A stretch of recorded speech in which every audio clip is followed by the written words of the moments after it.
లోక్సభలో వాయిదాల పర్వం కొనసాగుతోంది. లలిత్ మోదీ వ్యవహారం, వ్యాపం కుంభకోణాలపై విపక్షాల ఆందోళనతో లోక్సభ సోమవారానికి వాయిదా పడింది. సభ ప్రారంభమైన వెంటనే విపక్షాల వాయిదా తీర్మానాలను తిరస్కరిస్తున్నట్లు ప్రకటించిన స్పీకర్ సుమిత్రా మహాజన్ ప్రశ్నోత్తరాలను చేపట్టారు. సుష్మా స్వరాజ్ రాజీనామాకు డిమాండ్ చేస్తూ కాంగ్రెస్ సభ్యులు నినాదాలు చేస్తూ సభను అడ్డుకున్నారు. గత్యంతరం లేని స్పీకర్ సభను సోమవారానికి వాయిదా వేస్తున్నట్లు ప్రకటించారు. లలిత్ మోదీ వ్యాపం వ్యవహారాలపై వరుసగా 3 రోజుల నుంచి సభలను అడ్డుకుంటున్న కాంగ్రెస్ 4వ రోజు అదే విధానాన్ని అనుసరించింది. సుష్మా స్వరాజ్ రాజీనామా చేసే వరకు వెనక్కి తగ్గేది లేదని ఆ పార్టీ నేతలు స్పష్టం చేస్తున్నారు.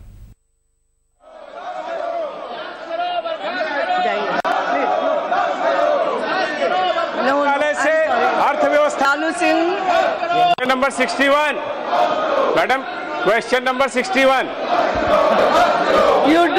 आपको भाग नहीं लेना है, आपको इश्यू नहीं उठाना है, आप संसद की कार्रवाई नहीं चलने देना चाहते हैं। ओके,